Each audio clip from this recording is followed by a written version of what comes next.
Hello students, welcome in inorganic reactions tricks. Last episode में जैसा आप सबको पता है, मैंने इनऑर्गेनिक रिएक्शंस को लर्न करने का आपको ट्रिक्स दिया था, कैसे रिएक्शंस को किया जाए। सारे चार्ट करवाए थे, बहुत ज़्यादा लंबे नहीं थे। अगर देखो तो बाद में तो हमने प्रैक्टिस किया था। आज भी वही चार्ट्स को अप्लाई करना मैं आपको सिखाऊंगा। इट मीन्स अगर कोई बच्चा आज डायरेक्ट क्लास में बैठा है तो उसको समझने में प्रॉब्लम आएगा। तो पहले वो कल वाला एपिसोड जो है मेरा वो देखो, एक दिन पहले वाला पार्ट 1। उसके बाद ये वाला देखोगे तो आपको फायदा लगेगा, नहीं तो लगेगा कि यार सर तो फटाफट फटाफट करवा रहे हैं, स्पीड मेंटेन होगी। अप्लाई करना ही सिखाऊंगा, चार्ट में पहले दे चुका हूं। तो आज अब चालू करते हैं हम लोग टाइम वेस्ट किए बिना, कैसे रिएक्शंस में अपने ट्रिक्स को लगाएं। क्योंकि कई बच्चों ने लगाए होंगे, आंसर निकला भी होगा। कुछ बच्चों ने समझ में नहीं आया होगा कि सर करना क्या है। चार्ट तो सर का अच्छा लगा था, है या नहीं, लेकिन यहां तो कुछ हो ही नहीं रहा है। हमसे तो इनऑर्गेनिक में एक भी रिएक्शन हो नहीं रही है। हाँ या ना? कोई डाउट है? चलें हम आगे। तो अब हमारे सामने पेश है रिएक्शंस को कैसे अप्लाई करते हैं। तो मैंने यहां पर पी ब्लॉक 12th का, पी ब्लॉक की रिएक्शंस में अब मैं आपको स्टैंडर्ड 12th उसकी A to Z रिएक्शन आप एनसीईआरटी अपने सामने रख सकते हो। एक एक रिएक्शन को देखना है, कैसे अप्लाई करना मैं समझाऊंगा। कुछ रिएक्शंस में कुछ को आप अपने आप कर लोगे जब एक बार ABCD समझ में आएगी। तो देखो, NH4Cl और NaNO2 जब इनकी रिएक्शन होती है तो क्या होता है। तो देखो, NaCl अलग निकल गया, देखते ही समझ में आना चाहिए क्योंकि दोनों आयोनिक बनाते हैं बहुत जबरदस्त। NH4NO2 और NH4NO2 का ट्रिक दिया था मैंने आपको। क्या? अगर कंपाउंड में हाइड्रोजन ऑक्सीजन है तो पानी निकाल दो। देखो चार्ट बनाया है, स्पेशली यहां पर लिखा भी था मैंने, 3 रिएक्शंस लिखी थी बहुत इंपॉर्टेंट। तो NH4NO2, NH4NO2 से क्या बन गया, ये बन चुका है। बैलेंस कर लो, ये लो। बैलेंस मैंने किया नहीं है कई जगह पे, तो वो कॉमन सेंस लगाना। आया समझ में? कोई डाउट है? अमोनियम डाइक्रोमेट का समझा दिया था पिछले एपिसोड में, पूरा का पूरा एज इट इज। ठीक है। बेरियम एजाइड, ये क्या एजाइड है। तो जैसे बच्चों पेरोक्साइड होता है ना, वो ऑक्सीजन ऑक्सीजन टूट जाता है, ऐसे नाइट्रोजन नाइट्रोजन होता है, उसे कहते हैं एजाइड, पेरोक्साइड की तरह। ये मॉलिक्यूल भी हमेशा अनस्टेबल होते हैं। नाइट्रोजन यहां से तुरंत निकाल दो, जैसे पेरोक्साइड से ऑक्सीजन निकलता है, एजाइड से नाइट्रोजन निकाल दो, आगे का आंसर ऑटोमेटिक आ जाएगा। तो बेरियम अलग, नाइट्रोजन ऑटोमेटिक अलग। बेरिलियम और मैग्नीशियम, 3 ही मेंबर ऐसे लर्न रखना जो रूम टेम्परेचर पर नाइट्रोजन से रिएक्शन कर लेते हैं। रिपीट करता हूं, नाइट्रोजन से कौन रिएक्शन करेगा रूम टेम्परेचर पर? तो आंसर है लिथियम, बेरिलियम और मैग्नीशियम, बस। बाकी कोई भी मेंबर ऐसा नहीं है जो नाइट्रोजन से रूम टेम्परेचर पर रिएक्शन करता हो। ये बात आप ध्यान रखना। बनता क्या है? नाइट्राइड बनता है। कोई डाउट है तो बोल दो।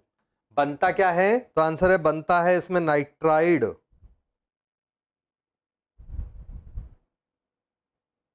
नेक्स्ट, अमोनिया बनाने का रेनो का है, वो जो एकदम फालतू, वो मैं नहीं लिख रहा हूं। आगे की रिएक्शंस देखो आप, बहुत अच्छी रिएक्शन है। यूरिया वाली जो काम की है ना, जो एकदम बच्चों वाली है, वो इग्नोर कर रहा हूं बच्चों। यूरिया जब इसमें पानी डालेंगे, बैलेंस करते रहना, तो क्या होगा? ठीक है ना? तो देखो, सबसे पहले हम जब पानी डालते हैं तो HOH, HOH क्या हो गया? अमोनिया, CO2 और अमोनिया। दिख रहा है आपको सीधा सा? तो डायरेक्ट आंसर लिख सकते हैं, ठीक है ना? तो अमोनिया, CO2 और अमोनिया। लेकिन अगर पानी ज्यादा डाल दूं तो क्या होगा? पहले स्टेप में वाटर के 2 मोल होते हैं, तो अमोनियम कार्बोनेट बन जाता है। क्योंकि अमोनिया और CO2 पानी के साथ रिएक्शन करके यही बनाते हैं जो अनस्टेबल होता है। और ये तुरंत जो हमारा चार्ट दिख रहा है, अमोनिया और CO2 में बदल जाता है। एक बात और आप ध्यान रखना बच्चों, अमोनियम सॉल्ट जब भी कभी आए, अमोनियम सॉल्ट जब भी कभी आए, तो उनको ऐसे ना पढ़ो, हमेशा उसका तोड़ ताड़ के ही पढ़ो। वाटर निकाल दिया हमने, वहां लिखा नहीं है, मत सोचना। अमोनियम सॉल्ट कहीं पर भी आए, इट मींस अगर कहीं पर अमोनियम क्लोराइड लिखा हुआ है ना, अमोनियम सल्फेट लेता हूं चलो, तो इसको ऐसा मत देखो, इसको आप ऐसा सोचो, तो बहुत आसानी से आपका आंसर निकलेंगे ऐसे। तो ये एक आपको ट्रिक बताई मैंने।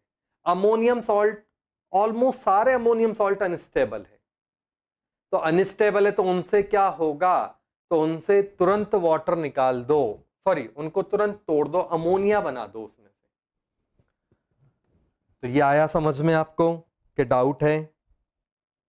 अगला देखो, जैसे यहां पर है NH4Cl प्लस लाइम वाटर, तो अब देखो अपने मजे से आ गया समझ में।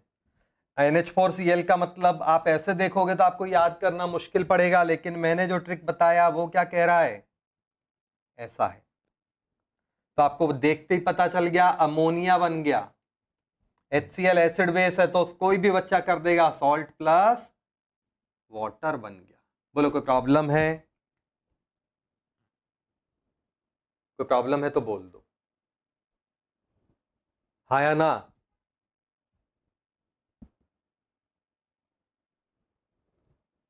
चलें और एग्जांपल देखो, अमोनियम सल्फेट प्लस NaOH, यही रिएक्शन है। तो इसमें आपको पता है अमोनिया तो अलग निकल ही गया, और ये एसिड और बेस रिएक्शन करके सॉल्ट प्लस वाटर बनाते हैं, हाँ या ना। कोई प्रॉब्लम है तो बोल दो, आ रहा है समझ में? चलूं मैं आगे।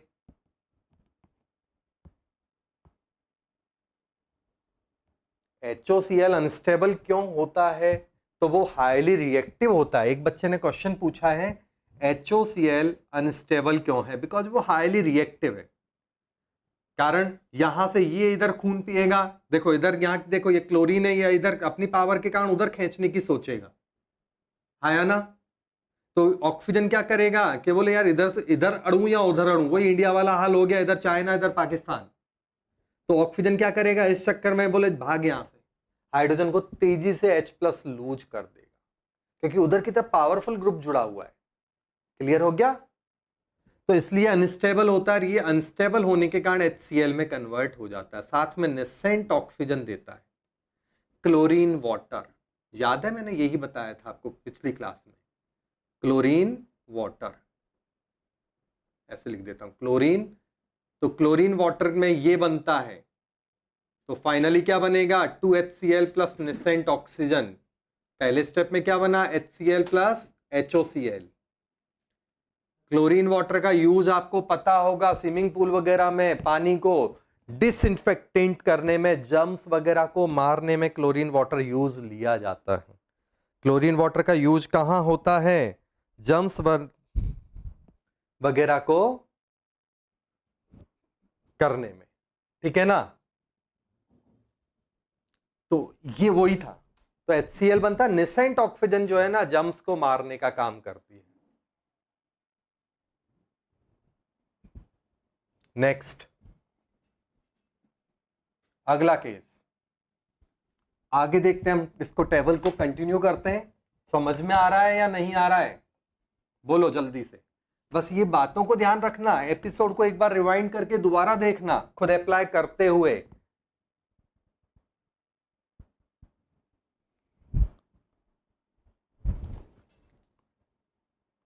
आगे देखते हैं हम लोग,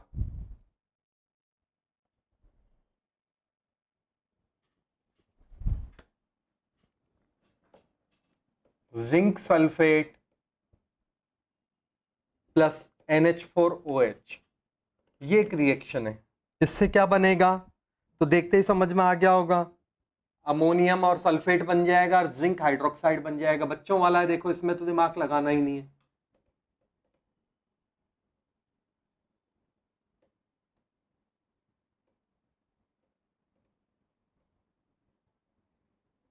ठीक है, कोई डाउट है तो बोल दो।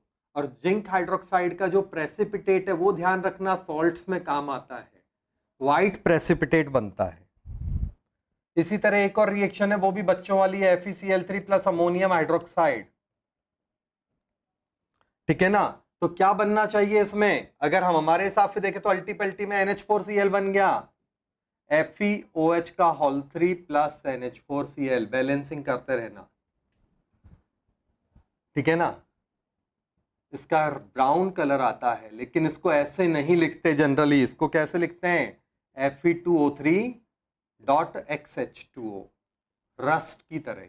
ये और ये एक ही बात होती है, बट जब सॉल्यूशन फॉर्म में तो ऐसा लिखेंगे, लेकिन सॉलिड नहीं, सॉल्यूशन नहीं होता, ये पेस्ट या ऐसे प्रेसिपिटेट बन जाता है, ब्राउन प्रेसिपिटेट, ठीक है ना। तो लैंग्वेज पे ध्यान देना, ब्राउन प्रेसिपिटेट तो ऐसा लिखेंगे, लेकिन अगर सॉल्यूशन फॉर्म में है तो ऐसा मानते हैं। लैब में आपने FeOH का होल थ्राइस देखा होगा, बट वो सॉल्यूशन फॉर्म में बहुत स्टेबल नहीं होता, नीचे की तरफ आप देखना सेटल हो जाता है। फिर कुछ कॉम्प्लेक्स वाली रिएक्शन है तो वो कोऑर्डिनेशन के साथ समझेंगे अपन सीरियल से में। फिर नाइट्रोजन फैमिली का चार्ट है जिसमें नाइट्रोजन के डिफरेंट ऑक्साइड हैं, NH4NO3, तो क्या होगा? H2O निकाल दो, N2O बनेगा, समझ में आ गया, साथ में H2O निकलेगा। अगला केस,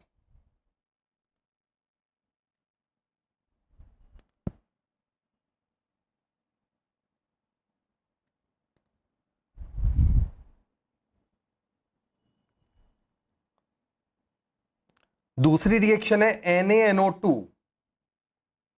ये बहुत अच्छी रिएक्शन है, देखना।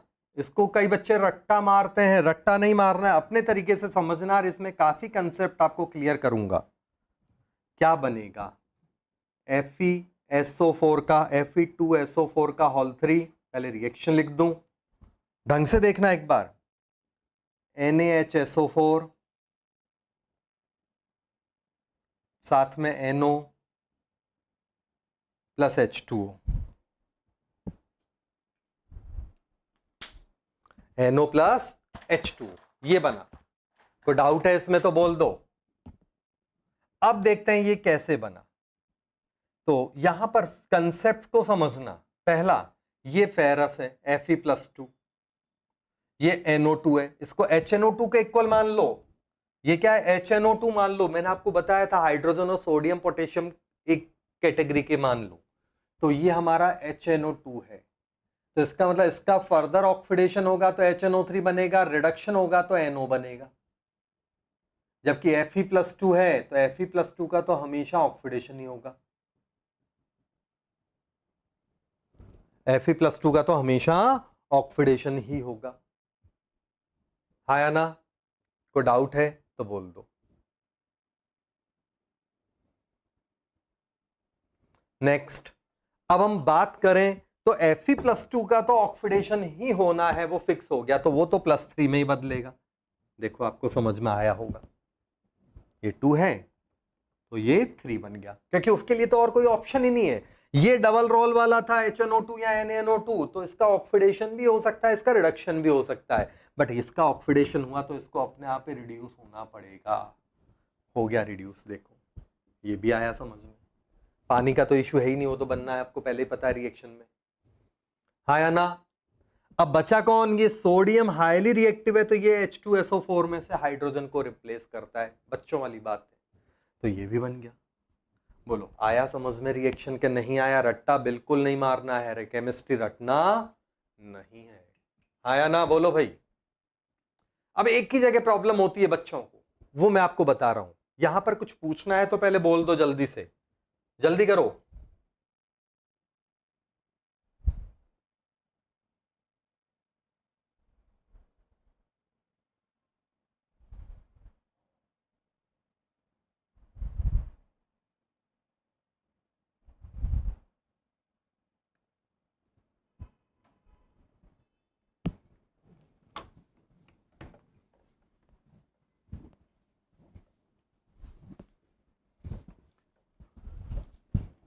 देखो, अब जो एक दो बेसिक प्रॉब्लम क्या आती है हमारे माइंड में, वो मैं पूरा एक कंसेप्ट समझा रहा हूं।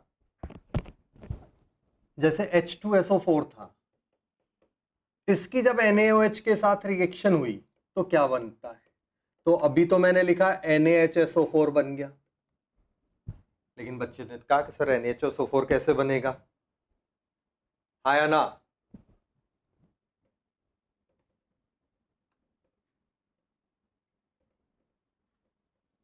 Na2SO4 बनना चाहिए हमारे हिसाब से, तो सही बात है ना, क्योंकि जनरली हम ये रिएक्शन करते हैं। तो ये स्टेप बाय स्टेप है, हमेशा ध्यान रखना। H या OH का निकलना या जुड़ना 1 1 1 करके होता है, एक एक स्टेप में। तो पहले ये बना, बाद में ये बना, ये भी कंसीडर होता है, ये भी स्टेबल है और ये भी स्टेबल है, दोनों स्टेबल है यहां पर। तो इसी तरह से अगर मैं इसकी रिएक्शन मान लो KOH के साथ करा दूं, तो वहां पर भी KHSO4 भी स्टेबल है। KOH के साथ करा दूं तो K2SO4 भी स्टेबल है। तो सोडियम या पोटेशियम में तो कोई इशू बनता ही नहीं है, सोडियम या पोटेशियम में तो कोई इशू बनता ही नहीं है।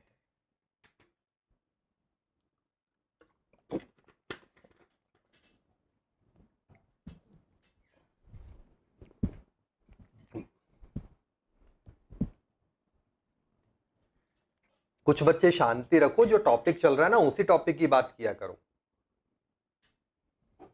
तो एक बार पढ़ लिया, अपने आप बता दूंगा डाउट, ठीक है ना? अगेन एंड अगेन पंच मत किया करो उसमें। अब देखो आप, लेकिन अगर मान लो मैं यहां पर लाइम वाटर की बात करता, मान लो, तो लाइम वाटर में क्या बनता? पहले स्टेप में बनता CaHSO4 का होल 2 और बाद में बनता CaSO4। ये अनस्टेबल है, ये स्टेबल है। तो लाइम वाटर वगैरह में या मैग्नीशियम में भी सेम बात आएगी। देख लो, MgOH का होल ट्वाइस, मतलब मैग्नीशियम का हाइड्रोजन सल्फेट, कैल्शियम का हाइड्रोजन सल्फेट कम स्टेबल है तो उसको इग्नोर कर देते हैं। जबकि इनके हाइड्रोजन सल्फेट स्टेबल है तो डायरेक्ट वो नहीं बनाएंगे जब तक लॉन्ग टाइम टेम्परेचर या स्ट्रॉन्ग हीटिंग ऐसा कुछ लिखा नहीं है ना, एक्सेस वगैरह, तब तक वो मत बनाओ, यही बनाओ। लेकिन यहां पर आप ये मत बनाओ, सीधा उनका आगे का स्टेप चले जाओ।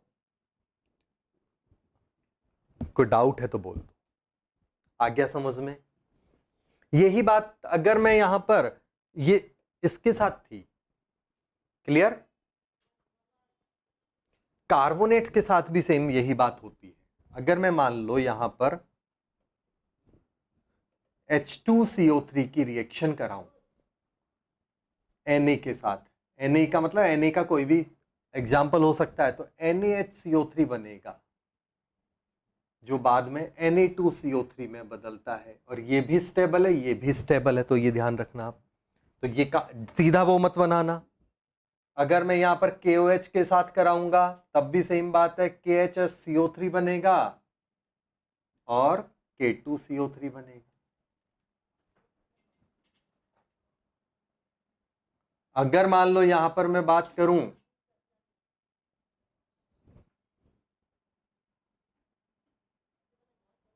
लाइम के साथ, तो यहां पर क्या है, CaHCO3 का होल ट्वाइस और फिर CaCO3, ये अनस्टेबल है, ये ही स्टेबल है। तो सेम बात समझ में आ गई होगी आपको।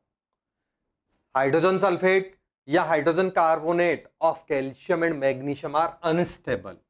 मैग्नीशियम के साथ भी सेम बात है, कर लो खुद टाइम पास, मैंने इग्नोर ही कर दिया। समझ में आ गया आपको? कोई प्रॉब्लम है तो बोल दो, ठीक है? नेक्स्ट अगला केस लेते हैं हम लोग, आगे कंटिन्यू करते हैं इसको।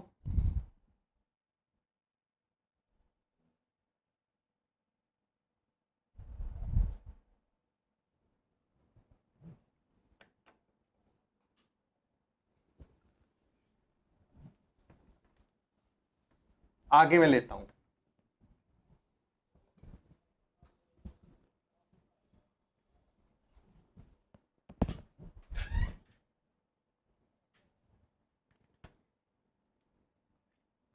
NO प्लस N2O4 अगली रिएक्शन है। तो सीधी सी बात है, +2 वाला है और ये +4 वाला है, तो दोनों, इसका अगर ऑक्सीडेशन होगा तो इसका रिडक्शन होएगा। कॉमन सेंस लगाओ, पक्का ना? तो इन दोनों के बीच का एक स्टेप आता है N2O3, क्योंकि दोनों को ऑक्सीडाइज नहीं करा सकते, दोनों को रिड्यूस नहीं करा सकते। समझ में आ गया? तो यही क्यों बना। तो यहां पर क्या हुआ, ये कॉम प्रपोसिनेशन रिएक्शन है, एक का रिडक्शन एक का ऑक्सीडेशन। अगर यहां से ऐसे आते हैं तो एक ही मॉलिक्यूल दो में टूटता है, पिछली क्लास में समझाया था, उसे कहते हैं डिसप्रपोसिनेशन।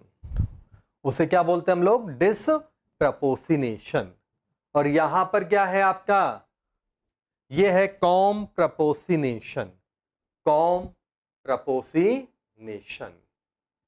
है ना, कंबाइंड हुआ है, कंबाइंड, कॉम मीन्स कॉम्बिनेशन, और प्रपोसिनेट का मतलब तो पता है आपको। आगे देखो,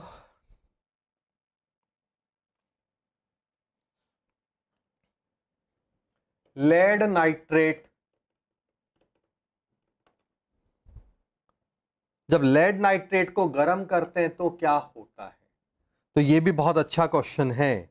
लेड नाइट्रेट को गर्म करते हैं तो यहां पर NO2 प्लस O2 गैस निकलती है, साथ में लेड ऑक्साइड बनता है। ध्यान रखना, लेड ऑक्साइड बनता है।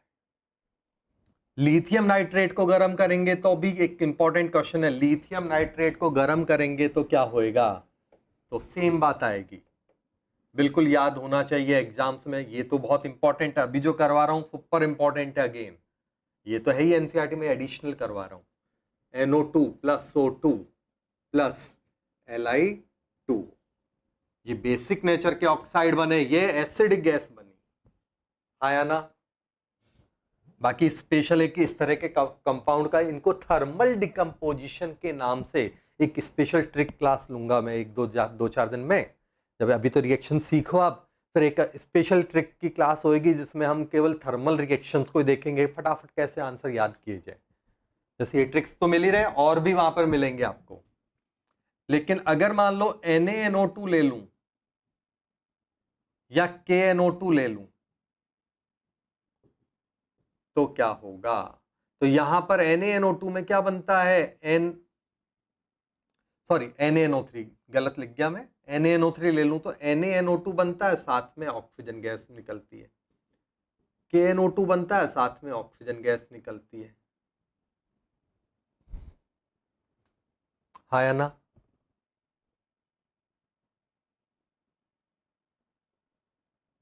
बोलो।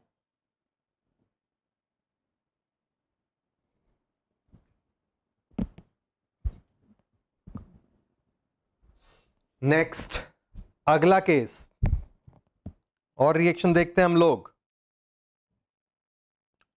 HNO3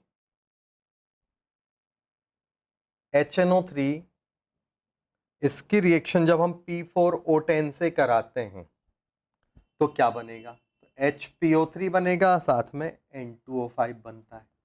कैसे रिएक्शन हुई देखो एक बार। सेम कैटेगरी के मेंबर है, नाइट्रोजन फास्फोरस एक ही कैटेगरी के मेंबर है।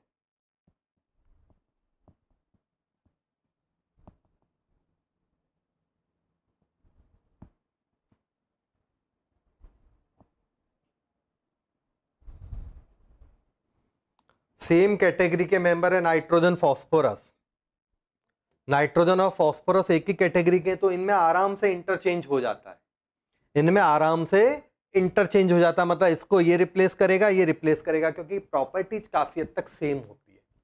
तो ये कुछ ऐसे टिप्स हैं जिनसे आपको मजे से आंसर निकलेंगे। अगली बार कोई सल्फर ऑक्सीजन आ गया तब भी सेम बात लगाना आप। हाँ या ना, कोई डाउट है तो देखो, फास्फोरस इधर आ गया, नाइट्रोजन उधर चला गया। अब N4O10 तो होता नहीं है, N4O10 तो होता नहीं है, तो क्या होगा, तो क्या होगा, ठीक है ना। तो सीधी सी बात है, वहां पर N2O5 होता है, क्योंकि नाइट्रोजन में एक्सपेंशन नहीं हो पाता वैकेंट ऑर्बिटल प्रॉब्लम होने के कारण। आया कुछ समझ में कि नहीं, बोलो। आगे देखो, आप आगे की रिएक्शंस सब हो गई हैं, तो मैंने स्किप कर रहा हूं उनको, जो आप देखते ही खुद कर लोगे। फिर भी बाय मिस्टेक किसी को लगे तो आप बोल देना, ठीक है ना। आगे की जो रिएक्शन है मैं छोड़ रहा हूं, इसका मतलब वो डायरेक्ट हमने की हुई है, बट किसी को लगे डाउट में पूछ लेना। और भाई जो व्हाट्सअप करते हैं ना डाउट, तो वहां पर व्हाट्सअप पे केवल डाउट रखा करो, खून मत पिया करो, नहीं तो मैं ब्लॉक कर दूंगा ऐसे बच्चों को कि सर आंसर दो आंसर दो आंसर दो। दूसरे काम होते हैं। व्हाट्सअप का नंबर इसलिए दिया है आपको कि आप अपना डाउट बोल दो, लेकिन अगली क्लास में बताऊंगा मैं, दूसरे काम है, ठीक है ना। तो ये थोड़ा सा ध्यान रखो, अदरवाइज मैं अगली क्लास में उनको बताऊंगा भी नहीं। अब देखो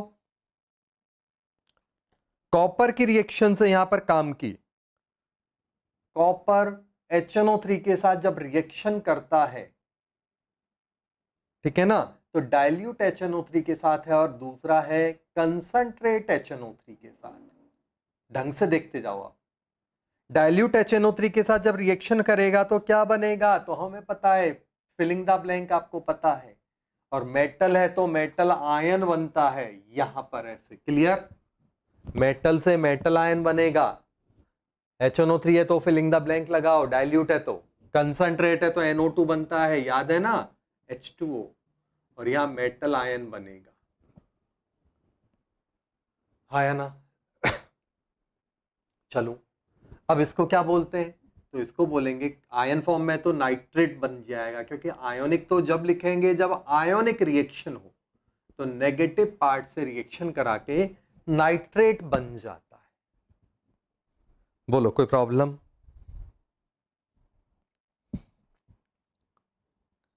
लेकिन पैसिव मेटल का एक एग्जांपल मैंने दिया था, जिंक डाइल्यूट HNO3 के साथ जब रिएक्शन करेगा या कंसंट्रेट HNO3 के साथ जब रिएक्शन करेगा तो क्या बनेगा,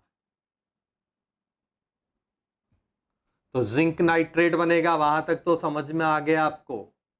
यहां पर भी जिंक नाइट्रेट बनेगा। डाइल्यूट है तो बनना चाहिए था NO, लेकिन NO नहीं बनता, बनता क्या है N2, साथ में वाटर निकलेगा, वो कोई भी बता देगा। यहां पर बनता है NO2 साथ में वाटर। कोई प्रॉब्लम। ये आपको नोट डलवाया हुआ है मैंने, ध्यान रखो। पैसिव मेटल है ये, जिंक, क्रोमियम, एल्यूमिनियम, आयरन, ये कुछ एग्जाम्पल ऐसे हैं जो पैसिव मेटल होते हैं। और पैसिव मेटल में क्या होता है, तो पैसिव मेटल्स में ऐसा हो जाता है, क्लियर, ध्यान रखना। नोट में लिखा हुआ है हमने। एक बात और, यहां पर कई बार ये नहीं देते, इसकी जगह वो क्या लिख देते हैं, NH4NO3 लिख देते हैं। तो वो कॉमन सेंस है, वो गर्म करके इसी में टूटेगा, तो वो बेवकूफ बना देते हैं आपको। एग्जाम में बहुत अच्छा ये ऑप्शन नहीं देते, कई बार कंपटीशन में ये लिख के छोड़ देते हैं। इसका मतलब भाई खुद अकल लगा लो थोड़ी सी, हाँ या ना। आ रहा है कुछ समझ में क्या प्रॉब्लम है, बोलो। जितना अभी जो करवा रहा हूं उस पर अटेंशन दो। समझ में आ रहा है कि रटना पड़ रहा है अभी भी। हर एक क्वेश्चन के लॉजिक बता रहा हूं, हर एक जगह का कैसे, ठीक है। ट्रिक्स हमने पढ़ी हुई है, ये सब पढ़ लिए, बट आपको लिख के बता रहा हूं कि अप्लाई ऐसे करना है। फिर ज्यादा से ज्यादा वो ऐसा बेवकूफ बनाएंगे तो ये ट्रिक अलग से पढ़ा हुआ है, दोनों को कंबाइन कर दो, हो गया काम। तो प्रैक्टिस से आपको मक्खन की तरह समझ में आएगा, हाँ या ना। इसके अलावा फिर देखो एल्यूमिनियम है या क्रोमियम है, ये भी पैसिव मेटल है, तो ये क्या करते हैं HNO3 के साथ Al2O3 या Cr2O3 की लेयर बना देते हैं। नाइट्रेट नहीं बनाते, ये नाइट्रेट नहीं बनाते, ये लेयर बना देते हैं, मतलब ऑक्साइड की, तो प्रोटेक्टिव लेयर बन जाती है, पैसिव मेटल है ये।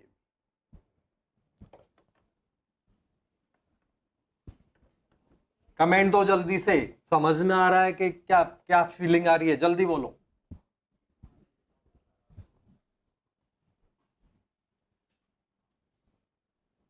एक बच्चे ने ऑर्गेनिक का बोला है, तो ऑर्गेनिक ये खत्म कर दूं फिर ऑर्गेनिक लेऊंगा, ठीक है ना। दूसरा एक बच्चे ने बहुत पहले बोला था लेड का, तो Pb+2 से Pb+4 क्यों बनता है, तो नॉर्मली 2 से 4 नहीं बनता, ठीक है ना। ये नॉर्मली 4 नहीं बनता, 4 से 2 बनता है। बट अगर वहां पर कंडीशन ऐसी आ गई तो क्या करें, क्योंकि दूसरा मेंबर है जो केवल रिड्यूस हो सकता है, तो इसको अपने आप ही ऑक्सीडाइज होना पड़ेगा, क्लियर। तो कंडीशनल बात होती है, ऐसा नहीं कि उसको मजा आ रहा है, वो तो नहीं चाहता कि +4 से +2 से +4 में बने, लेकिन साथ में माहौल कैसा है, दूसरी कंडीशंस कैसी हैं, वो सबके ऊपर ये बात होती है।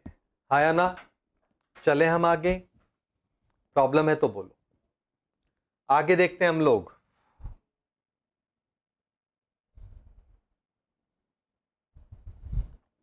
खुद देखो, मैं कुछ नहीं बताऊंगा। HNO3 है कंसंट्रेट, सब में कंसंट्रेट HNO3 है, आयोडीन के साथ रिएक्शन। तो आपको सबको ऐसे ही चार्ट बना देना जैसे मैं यहां कर रहा हूं ना, चार्ट बनाते जाओ खुद। और उसका फायदा क्या होगा, एग्जाम्स में आप फटाफट फटाफट रिवाइज कर डालोगे। कंसंट्रेट है तो याद है आपको, ये तो बनता ही बनता है, ये तो फिक्स है। कार्बन है तो क्या बनेगा, CO2। सल्फर मतलब S8 लिखा हुआ है, कोई फर्क नहीं पड़ता, तो H2SO4 बनेगा।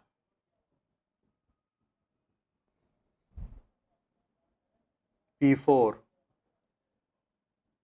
तो H3PO4, H3PO4। हाँ या ना? ये बने, देखो समझ में आए या नहीं आए, बताओ।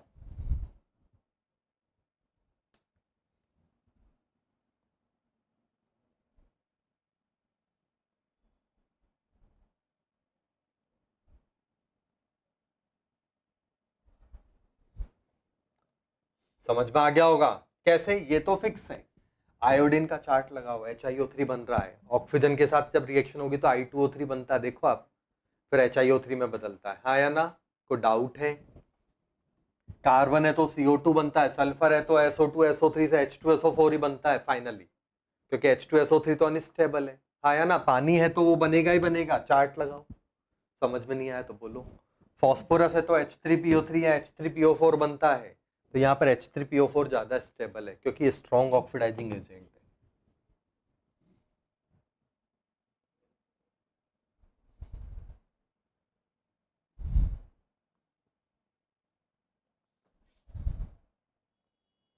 ठीक है,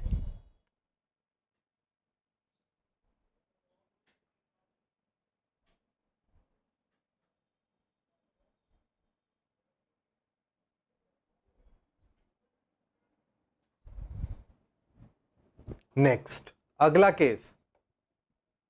अगली बात हम लोग ले रहे हैं, रिंग टेस्ट है एक इंपॉर्टेंट, ब्राउन रिंग टेस्ट, वो मैं करवा रहा हूं। वो भी कई लोग याद करते रहते हैं, रट्टा मारते रहते हैं। देखो, ब्राउन रिंग टेस्ट अपने लेबोरेटरी में किया जाता है।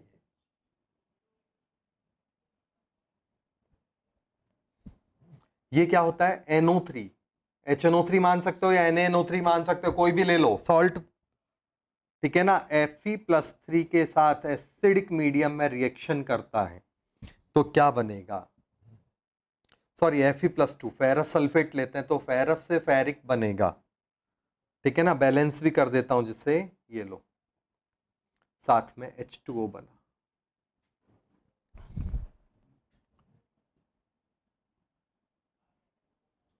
अब यहां पर क्या होता है, एक मिनट रिएक्शन लिख दो फिर समझा देता हूं।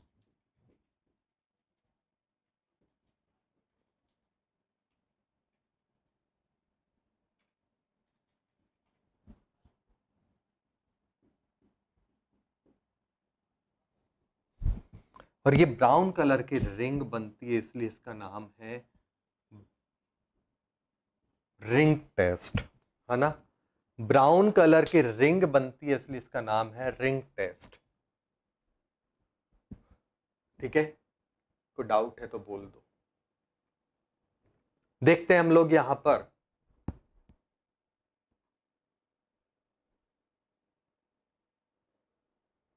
HNO3 में कौन सा कलर और प्रेसिपिटेट आ गया, कोई कलर नहीं होता बेटा HNO3 का, पानी जैसा होता है और कोई प्रेसिपिटेट नहीं आता, गैस निकलती है।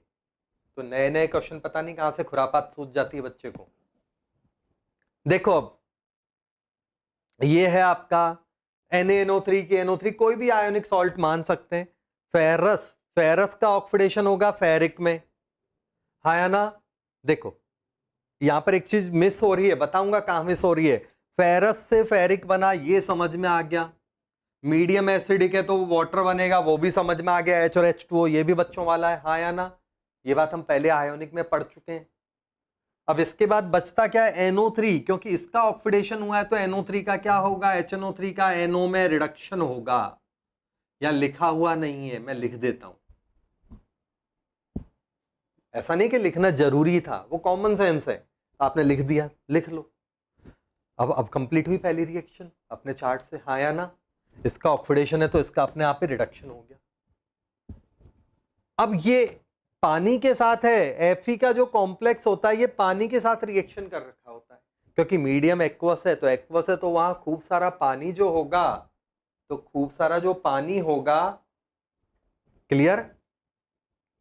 तो पानी के साथ ये एफिनिटी शो करता है, आपको पता है, आयरन रस्ट वगैरह के कारण, तो ये Fe का कॉम्प्लेक्स बन जाता है इसमें। अब ये कॉम्प्लेक्स मतलब वो रिएक्शन तो अलग कर दो, ये जो कॉम्प्लेक्स है यहां से पानी के साथ कॉम्प्लेक्स बनता है, वो NO के साथ रिएक्शन करता है। अब NO क्या होता है? वाटर के कंपेयर में थोड़ा स्ट्रॉन्ग लिगेंड है, ध्यान रखना, NO वाटर के कंपेयर में थोड़ा स्ट्रॉन्ग लिगेंड है। तो स्ट्रॉन्ग लिगेंड होने के कारण क्या होगा? तो स्ट्रॉन्ग लिगेंड होने के कारण वो क्या करेगा कि यहां से वाटर को रिप्लेस करता है, लेकिन इतना भी स्ट्रॉन्ग नहीं कि सारे के सारे रिप्लेस कर पाए, तो केवल एक वाटर को रिप्लेस करता है, केवल एक वाटर को रिप्लेस करता है, हाँ या ना? चले हम आगे, कोई प्रॉब्लम है? चलें, तो एक वाटर को रिप्लेस करेगा। कुछ बात करनी है तो बोलो जल्दी से इसमें। तो यहां पर ये थोड़ा वीक और ये थोड़ा सा स्ट्रॉन्ग है, इसलिए एक रिप्लेसमेंट हुआ, ज्यादा का रिप्लेसमेंट नहीं हुआ है, और ये एक ब्राउन कलर के रिंग बन जाती है। दूसरा एक क्वेश्चन आया है, पैसिव मेटल्स का मतलब क्या है? तो पैसिव मेटल्स का मतलब क्या होता है? वो मेटल्स जो क्या होता है, अपने ऊपर ऑक्साइड की लेयर बना लेते हैं, या बहुत कम रिएक्टिव टाइप के होते हैं ना, और नाइट्रेट इग्नोर करते हैं बनाने को, उनको पैसिव मेटल्स बोलते हैं। जैसे एल्यूमिनियम, क्रोमियम, जिंक और आयरन भी इस कैटेगरी में आते हैं, क्योंकि वो इजीली नाइट्रेट नहीं बनाते, ठीक है ना? चलो, ये रिंग वाला कंपाउंड हो गया हमारा। कोई प्रॉब्लम है तो बोलो। नेक्स्ट देखते हैं बच्चों, मैं आपको एक एक ग्रुप ऐसे समझा रहा हूं, इट मींस ऐसा नहीं कि एक एक रिएक्शन अब मैं आपको पूरी समझाऊंगा, ये तो मैंने नाइट्रोजन फैमिली पूरी समझा दी कि अप्लाई कैसे करना है, इट मींस बाकी की फैमिलीज आपको खुद को करनी है, ये ध्यान रखना। ये नहीं कि सर स्पून फीडिंग होती रहेगी, ट्रिक्स देने का फायदा क्या हुआ फिर? नाइट्रोजन फैमिली खत्म हो चुकी है, नाइट्रोजन में अगला है फॉस्फोरस। ये रिएक्शन डायरेक्ट मैंने क्लास में करवाई हुई है, समझा भी दिया था एक बार, बहुत इंपॉर्टेंट है इसलिए दोबारा लिख देता हूं। क्या होगा?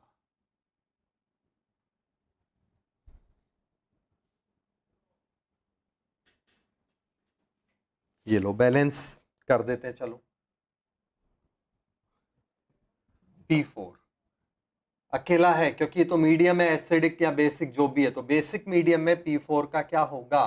तो इसका अगर P4 बीच में आता है, ऑक्सीडेशन और रिडक्शन दोनों होगा, मतलब डिस्प्रपोर्शनेशन होगा, हाँ या ना? को डाउट है? समझ में आ गया? तो ये इंपॉर्टेंट रिएक्शन है, याद रखना। और यहाँ पूरा ट्रिक भी समझाया था कि ये H3PO3 क्यों नहीं बनता, क्योंकि स्टेबल है, सॉल्ट फॉर्म में स्टेबल है, याद है ना? H3PO2 अनस्टेबल है, H3PO3 स्टेबल है, लेकिन अगर यहां पर N फैक्टर से ये ले लें तो ये स्टेबल है, और ये Na इसका तो हो ही जाएगा, कोई दिक्कत नहीं है ना? Na2HPO3 ये भी स्टेबल है, तो जो स्टेबल नहीं है वो उसके बजाय उसका सॉल्ट लिख सकते हैं अपन, हाँ या ना?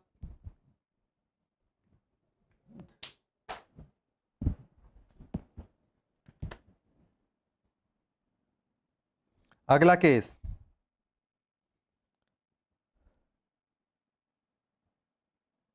बच्चों वाली रिएक्शन है, calcium phosphide CA3P2, ionic reaction है, शर्म आनी चाहिए ऐसे रिएक्शन समझते समझाते, खुद कर लो। +2 -3 तो क्या होगा, लाइम वाटर बनेगा, साथ में PH3 बनता है, हाँ या ना, HROH ही करना है। यहां पर भी क्या होगा, कैल्शियम क्लोराइड बनेगा, अपोजिट आयन, साथ में PH3 बनेगा। एक और रिएक्शन है PH4I, जब इसकी रिएक्शन KOH के साथ कराते हैं तो क्या बनेगा, इसकी रिएक्शन KOH के साथ कराते हैं तो क्या बनेगा। तो आप ऐसे देख रहे हो इसलिए आपको अजीब लग रहा है, अगर मैं इसको NH4 वाले कंसेप्ट से समझूं तो बहुत आसानी से समझ में आएगा। क्या होगा, मान लो इसको NH4I है, तो मैंने क्या कहा, अमोनिया और आई अलग निकाल दो, याद आया। तो मैं इसी को ऐसे समझ लूं, अब करो रिएक्शन, तो ये एसिड बेस, तो क्या बन गया आपका, KI + H2O और साथ में PH3। अब देखो लॉलीपॉप हो गया रिएक्शन के, नहीं हुआ, बोलो आ रहा है समझ में, कितनों को प्रॉब्लम हो रहा है।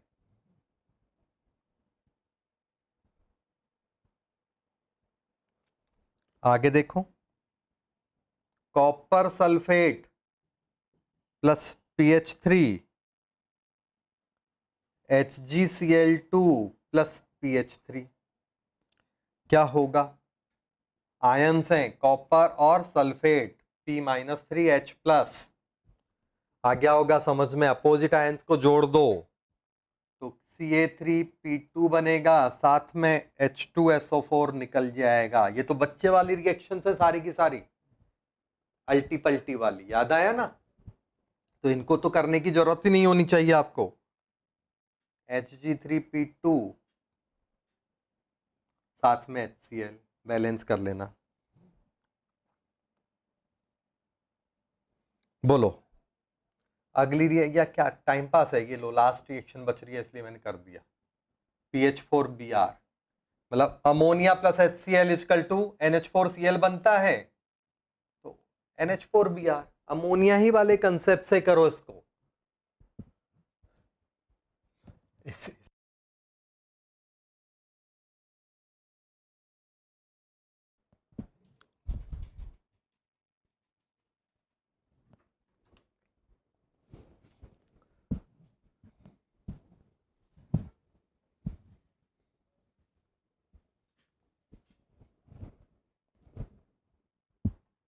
अब देखो आगे, P4 की रिएक्शन है वहां पर कुछ, पहला देखो P4 की अगर क्लोरीन से रिएक्शन करेंगे तो PCl3 बनेगा, लेकिन अगर क्लोरीन एक्सिस कर दें या ऐसा कुछ हिंट दे दें तो PCl5 बनेगा, हाँ या ना, कॉमन सेंस है, बोलो। इसी तरह से अगर मैं SOCl2 लिख दूं तो PCl3 बनेगा, और SO2Cl2 लिख दूं तो PCl5 बनेगा। अब ये क्या बवाल हुआ, तो सीधी सी बात है, जो इजीली क्लोरीन देगा वो ज्यादा अमाउंट बनाएगा, तो ये ज्यादा अमाउंट का मतलब PCl5 और कम अमाउंट का मतलब PCl3। क्लोरीन ज्यादा अवेलेबल है तो PCl5 बन जाएगा, क्लोरीन कम अवेलेबल है तो PCl3 बनेगा। तो SOCl2 is more stable then SO2Cl2, ये स्टेबिलिटी की बात है। SO2Cl2 तो क्या होता है, टूटा हुआ ही रहता है, ये मान लो SO2 और Cl2, ये तो टूटा हुआ ही रहता है, हाँ या ना, को डाउट है। तो इसका मतलब यहां क्लोरीन उतना इजीली नहीं मिल रहा है, लेकिन यहां क्लोरीन इजीली मिल रहा है। Clear students. अब देखो आगे, यहां पर ऑक्सीजन वाली बात भी है,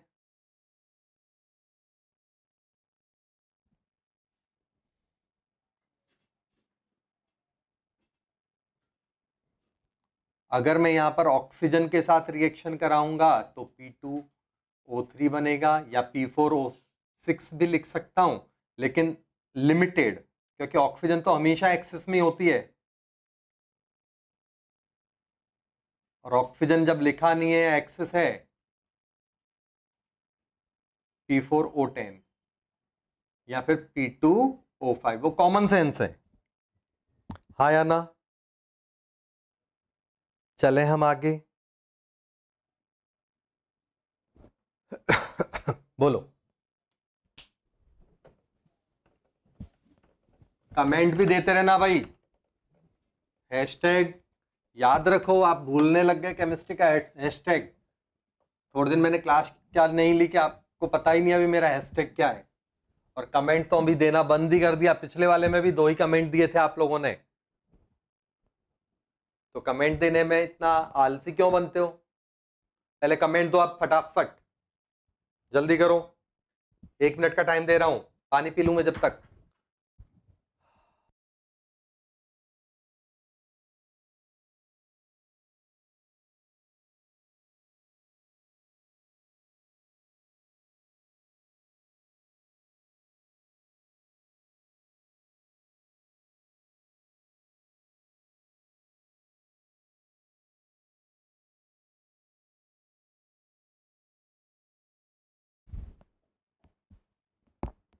चलो आगे देखते हैं हम लोग PCl5 का हाइड्रोलिसिस। ये PCl5 का पूरा फंडा देखो, ये अनस्टेबल होता है ड्यू टू, क्यों? 2 टाइप ऑफ एंगल्स, मतलब बॉन्ड एंगल्स या फिर ज्योमेट्री। PCl5 मॉलिक्यूल अनस्टेबल है क्योंकि इसमें 2 टाइप के बॉन्ड एंगल या 2 टाइप की ज्योमेट्री होती है। याद है ना? PCl5 sp3 है। 1 मिनट में पूरा तरीके से समझा देता हूं इसको। PCl5 क्या है? PCl5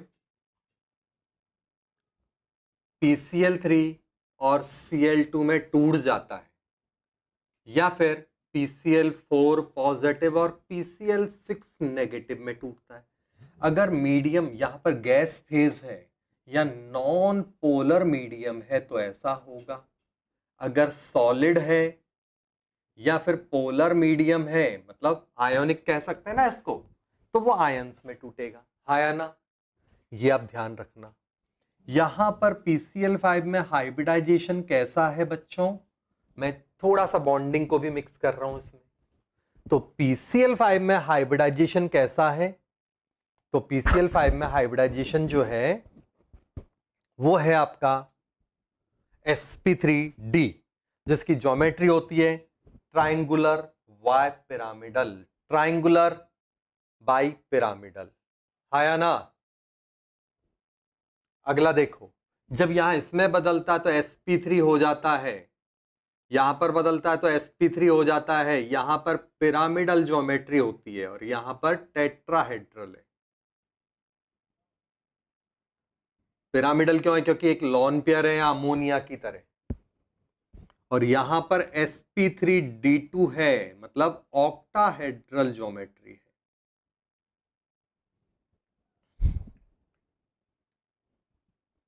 ऑक्टाहेड्रल ज्योमेट्री है। हाँ या ना? कोई डाउट है?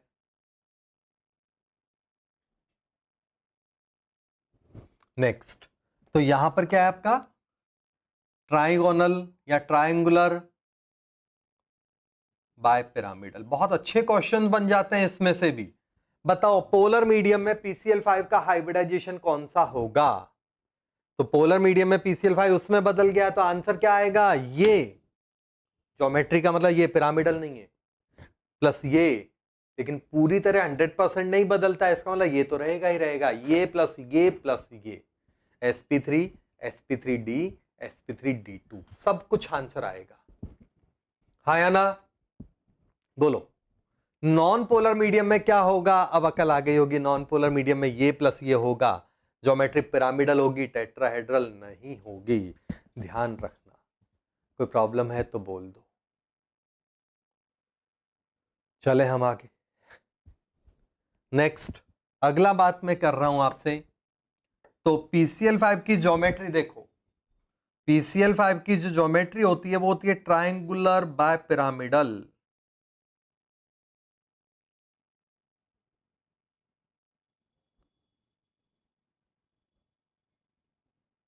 ये है आपका ट्रायंगुलर बायपिरामिडल। अब यो क्योंकि ये अनस्टेबल है तो सबसे पहले इसमें से कौन उड़ेगा? तो सबसे पहले उड़ते हैं ये दोनों पिरामिड, भगा दो। तो अगर मैं इसका हाइड्रोलिसिस कराऊं तो पानी कहां पर सबसे पहले जुड़ेगा? इन दो पॉइंट्स पे। तो इन दो पॉइंट्स पे जुड़ेगा, इसका मतलब मैं ऐसे मान लूं इनको समझाने के लिए, और यहां से तुरंत वाटर निकल जाएगा, इसका मतलब ये ऐसे बन गया, क्योंकि H2O है तो तुरंत वाटर निकाल देगा। तो फाइनल आंसर क्या बना बच्चों? PCl5 का जब हाइड्रोलिसिस होता है तो क्या बनेगा? तो PCl5 के हाइड्रोलिसिस से क्या बनता है? POCl3। कोई डाउट? इसके बाद अगर मैं आगे का प्रोसेस कंटिन्यू करूं और पानी डालूं तो PO के बाद एक O, दो O, तीनों आएंगे, आया ना? वाटर निकाल दो, वही सेम अपनी पुपाड़ी दोबारा बजाओ, तो क्या बन गया? सॉरी, जरूरत नहीं है उसका निकालने की। PO कितने OH आएंगे? 3, और ये बन जाता है H3PO4। गर्म करने की वो जरूरत नहीं है वहां पर। समझ में आ गया आपको? कोई प्रॉब्लम है तो बोल दो।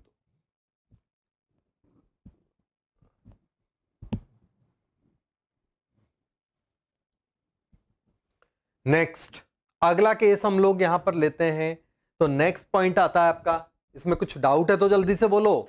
मींस PCl5 का तो मैंने पूरा कंसेप्ट फास्फोरस का समझा दिया आपको मजे मजे में, सारे क्वेश्चंस आप खुद ही कर लोगे। ऑर्गेनिक वाले मैंने नहीं किए यहां पर। OH हटाओ, Cl लगाओ। चलो, ये हो गया फास्फोरस कंप्लीट। फास्फोरस के बाद अगली सीरीज आती है हमारे पास, जैसे एक रिएक्शन है, H3PO3 को गर्म करेंगे तो क्या बनेगा? तो H3PO3 को गर्म करेंगे तो क्या बनेगा? तो आंसर है, क्योंकि ये मिडिल में है, अगर इसका ऑक्सीडेशन होगा तो बच्चों इसका रिडक्शन भी होगा। तो इसका मतलब H3PO4 बनेगा तो साथ में PH3 भी बनेगा। ये चीजें आपको खुद, अगर जैसे मैं बता रहा हूं जब आपको आ रहा है समझ में, खुद करते हो जब नहीं आता, क्योंकि उतना माइंड अभी एक्टिव नहीं किया है। बट जब आप खुद करो ना तब इस तरह ही सोचना कि यार ये यहां पर बीच में, बीच का मतलब ऑक्सीडेशन होगा तो रिडक्शन भी होगा। बोलो, कोई प्रॉब्लम है किसी को? बताओ। नेक्स्ट,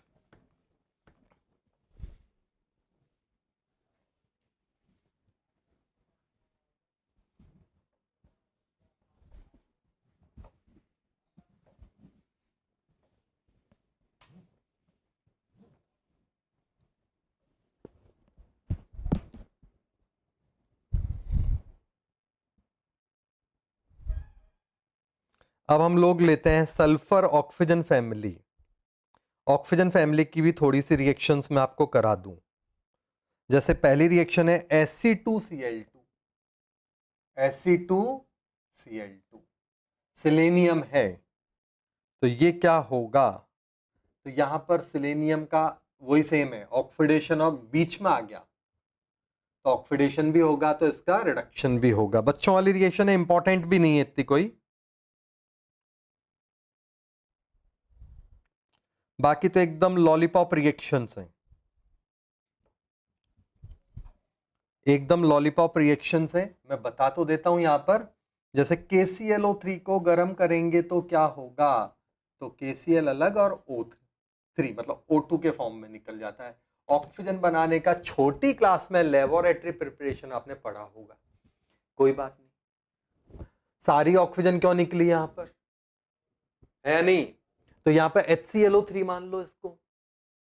HClO3 से क्या बनता है? HClO आया ना, और HClO आपको पता है अनस्टेबल होता है तो बाद में HCl बन जाता है। H हटा के K लगा दो, आया ना?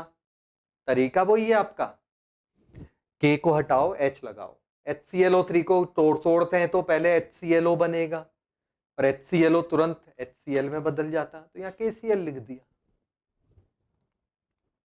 देखो, Ag2O को गर्म करेंगे तो क्या बनेगा? HgO को, बहुत अच्छा लॉजिक दूंगा इसका, इनको गर्म करेंगे तो क्या बनेगा? Pb3O4 को गर्म करेंगे तो क्या बनेगा? और PbO2 को गर्म करेंगे तो क्या बनेगा? बहुत अच्छा लॉजिक है। देखो, इनर्ट टाइप के जो मेटल होते हैं ना, जो कम रिएक्टिव होते हैं, सिल्वर, गोल्ड, प्लेटिनम, मर्क्यूरी, ये इनर्ट मेटल्स है, तो इनके ऑक्साइड्स को जब भी गर्म करोगे, याद रखना, वैसे हीटिंग में ये ट्रिक बताऊंगा दोबारा, हीटिंग वाला कंसेप्ट, जब इनके ऑक्साइड्स को जब भी गर्म करोगे तो आप सीधा सा इनका मेटल अलग कर दो, ऑक्सीजन अलग कर दो, क्योंकि ये तो इनर्ट है, तो ये तो चाहेंगे कि भैया क्या आफत पालना, भगाओ उसको यहां से। हाँ या ना? कोई डाउट है तो बोल दो, किसी को प्रॉब्लम है तो बोलो। अगर हम बात करें यहां पर Pb3O4 को गर्म करेंगे तो क्या बनेगा, तो यहां पर ये रिएक्टिव मेटल्स हैं, क्योंकि ये अकेला फॉर्म में स्टेबल उतना आसानी से नहीं रहेगा, ये तो रहेंगे, ढोलकी बजेगी इनकी तो आराम से, लेकिन यहां पर अकेला नहीं रहेगा, तो इसको चिपका हुआ रहना पड़ेगा, तो ये होगा, ऑक्सीजन अलग निकाल दो, ऑक्सीजन अलग निकाल दो। तो ये आपको ध्यान रखना, केवल इनर्ट मेटल जो होता है ना, सिल्वर, गोल्ड, प्लेटिनम और कॉपर, मर्क्यूरी, ये 4-5 मेटल्स के अलावा कोई भी हो, उनको जब गर्म करते हैं तो ऑक्साइड से बेसिक लेवल का ऑक्साइड बनता है, और इनको जब भी गर्म करेंगे तो सिंपल मेटल अलग कर दो, ऑक्सीजन अलग कर दो। जब इनको बहुत गर्म करते हैं, जो कभी पूछेंगे नहीं आपसे, सुपर कंडीशनल होता है हजारों डिग्री पर, तो हीटिंग की बात कर रहे हैं, वो आपसे कंडीशंस नहीं देते कभी भी, तो इसलिए मेटल कब बनेगा, जब हजारों डिग्री पे गर्म करते हैं ना तब, और वो आपसे पूछा नहीं जाता, तो आप टेंशन मत पालना कभी भी, ठीक है ना? कहीं अपनी तरफ से अक्ल लगाओ, सर मैंने सोचा, एग्जामिनर माइनस मार्किंग देने में नहीं सोचेगा बिल्कुल भी, 0 नंबर देगा, नेगेटिव कर देगा आपका।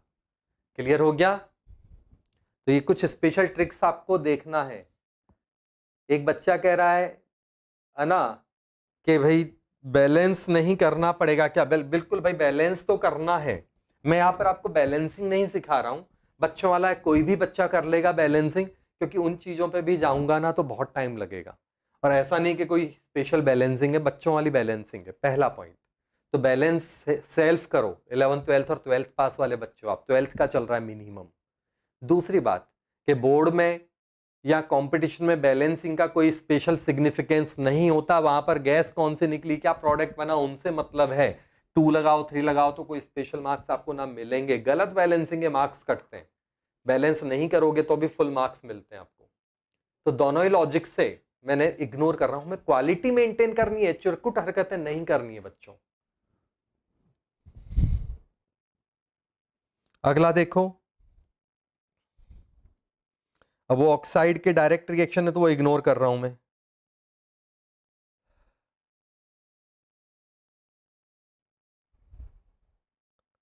ये एक एल्यूमिनियम की रिएक्शन है, बहुत जबरदस्त, मैं आपको समझा देता हूं।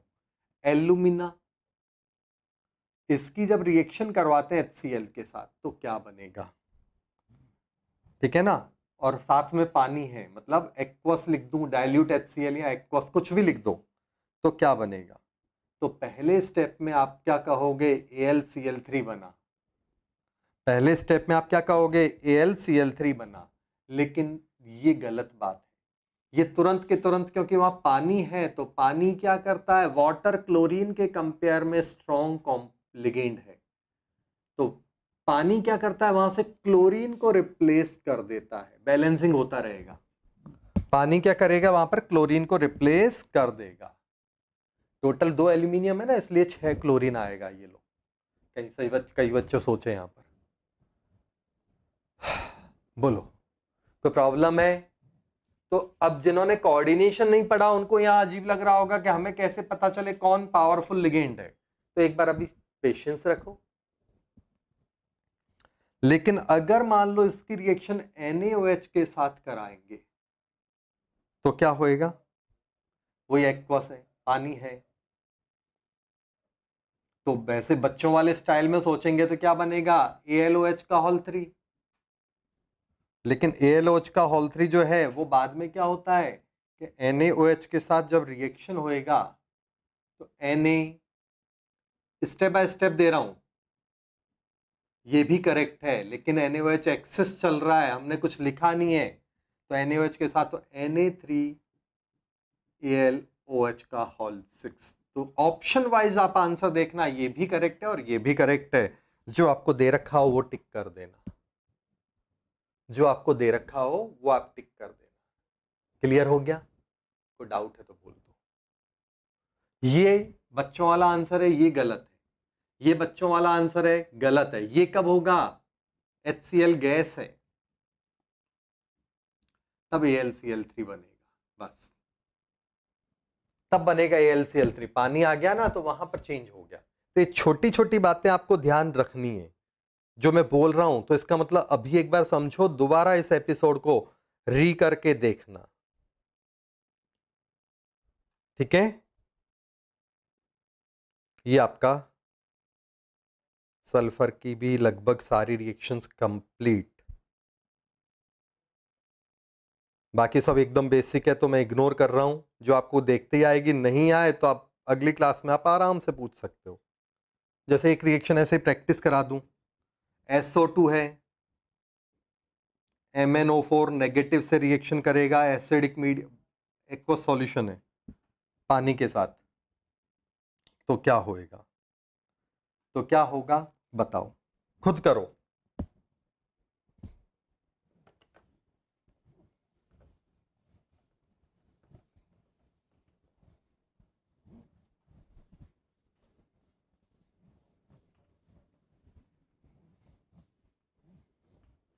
चलो बोलो।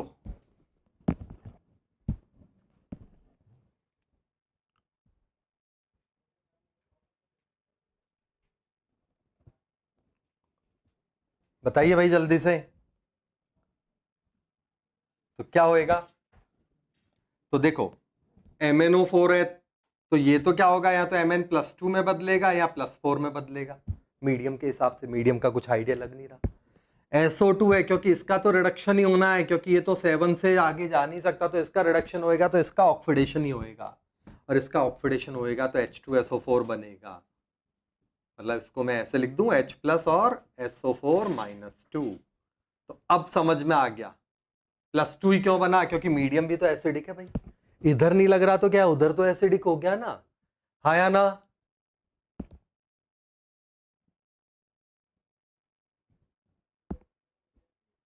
ये सब मैकेनिज्म चल रहे भाई। कोई बच्चा बहुत लेट ज्वाइन किया लगता है, पिछला एपिसोड देखो तब अकल आएगी। कोई बच्चा है शिवा भाई मोरी, तो प्लीज, आपने शायद पिछला एपिसोड नहीं देखा इसलिए आपके क्वेश्चंस ऐसे आ रहे हैं बेवकूफों वाले, ठीक है? दो जो बच्चे डायरेक्टली इस एपिसोड में बैठे हैं वो कुछ समझ में नहीं आएगा उनको, प्लीज इससे पहले वाला एपिसोड देखो, सारे ट्रिक्स वहां खत्म हुए हैं। यहां तो केवल मैं वार्म अप करा रहा हूं आपको। चलो हाँ भाई बोलो, कोई प्रॉब्लम है किसी को इसमें? ये हमने अभी आपको यहां तक मैंने सल्फर फैमिली तक का करवाया है। इसका मतलब इसके आगे अभी आधा कंप्लीट हुआ है, ऑक्सीजन फैमिली चल रहा है, हेलोजन फैमिली चल रहा है, वो आप खुद सेल्फ देखोगे। तो नेक्स्ट टाइम आपके जो भी डाउट्स होंगे, आप मेरे को व्हाट्सएप एक पेज पे अलग अलग एक एक स्लिप मत भेजना, जितने भी रिएक्शंस के डाउट्स हों लिखो एक पेज पर और मेरे को व्हाट्सएप कर देना। जब व्हाट्सएप जीरो ग्रुप के डाउट मत भेजना, जिनॉन वाली फैमिली में पूरी समझाऊंगा। रिपीट कर रहा हूं, जिनॉन फैमिली में यहां पर आपको पूरी समझाने वाला हूं। तो जिनॉन फैमिली के अलावा कोई भी डाउट हो तो आप मेरे को भेज दो, मैं आराम से आपके बाइंड अप करूंगा। हार्डली कोई डाउट आएगा। अभी तक कोई भी ऐसे रिएक्शन नहीं है जो मैंने कहा रटना पड़ेगा, हर एक का लॉजिक आपको दिया है। बट फिर भी एक बार देखो, बात करो, बताओ। कोई डाउट, कोई बात करनी है तो जल्दी से बोलो। नेक्स्ट एपिसोड में आपका काम क्या है मैं बता देता हूं। P block, D block, at least 12th की पी और डी ब्लॉक, साथ में टाइम है आपके पास तो 11th का एस ब्लॉक और हाइड्रोजन और पी ब्लॉक, उनकी A to Z रिएक्शंस लिखो और उनमें जो भी डाउट्स हों एक पेज पे लिखते जाओ कि सर ये समझ में नहीं आया, वो मेरे को व्हाट्सअप कर दो, मैं केवल वही रिएक्शंस यहाँ बोर्ड पे कराऊंगा। अगर किसी का कोई व्हाट्सअप नहीं आता है मेरे पास, या मेरे पास कोई कंप्लेंट नहीं आती है, तो मेरी तरफ से लेसन हो गया है। जिनॉन ग्रुप कराऊंगा, तुम भी मजे करो, मैं भी मजे करूंगा। मतलब करना आपको, अप्लाई करना आपको आएगा। आपको नहीं आता तो मैं दोबारा बताऊंगा ना इस चीज को, बट अब दिमाग लगाओ। पिछली क्लास में मैंने ट्रिक्स बताए थे, आज अप्लाई करना भी सिखा दिया, चलना आपको ये। कोई कमेंट है तो जल्दी से बोलो, अदरवाइज लाइक करो, सब्सक्राइब करो और शेयर करो मैक्सिमम। क्लियर? अगला एपिसोड जो है, हटा दिया,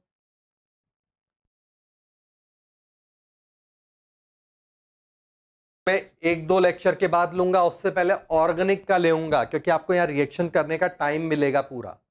आपको रिएक्शन करने का भी पूरा टाइम मिल जाएगा, तो 2-4 दिन के गैप के बाद आपका एपिसोड लूंगा इनऑर्गेनिक का। अगले एपिसोड में मैं आपको ऑर्गेनिक की जो नेम रिएक्शंस हैं, वो जो इनकम्प्लीट है वो खत्म करूंगा। तब तक आप इनऑर्गेनिक के ऊपर वार्म अप कर लो, टाइम आपको दे रहा हूं। बाय।